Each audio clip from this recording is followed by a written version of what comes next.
Sa kadlaw na'y kawatan. Ay niyog sunduga akong isultiro na kay istorya ra ni. Bantay mangawat o muugma. Story ra ni ha. So na'y kawatan.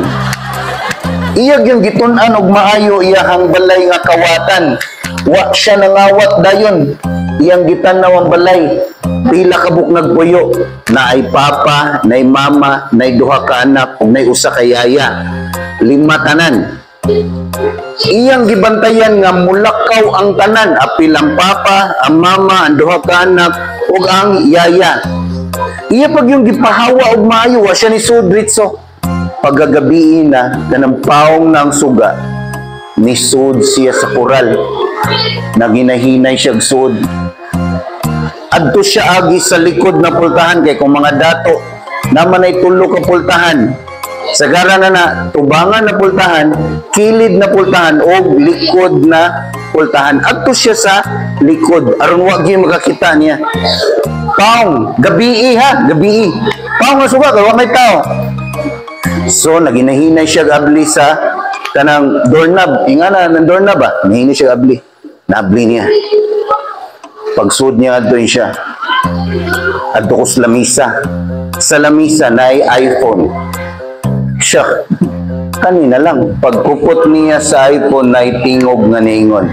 Si Jesus nagtanaw nimo. Pasaylo ako, Ginoo. Tempa, kawatan mo ko. Ang hadlok mo, Ginoo. Di lang ko ng cellphone. So, adto siya sa laptop kani. Laptop. Paghikap niya sa laptop na tingog nga ningon. Si Jesus nagtanaw nimo. Pasaylo ako, Ginoo. Anong kawatan mo?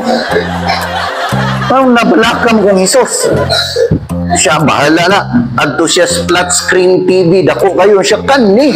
Paghikap niya ni tingog na po. Si Jesus nagtanaw nimo. Pasay. Empa. Lagot ki siyang anong naimutingog iyang gion ang suga. Pag-on niya sa suga na ay langgam nga ningon. Si Jesus nagtanaw nimo. Uy, sabot na to. Huwag mo katawa. Lagot kay siya. Ikaw lang gama ka, ganina raday ka. Ikaw si Jesus.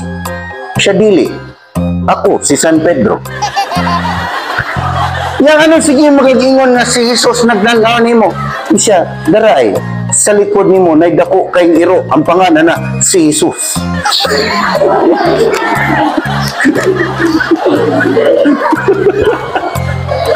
Ambot ko sabot day sa langgam. Ni kawata na kay si Jesus nagtanaw nimo ang pangkandi sa iro kay Jesus.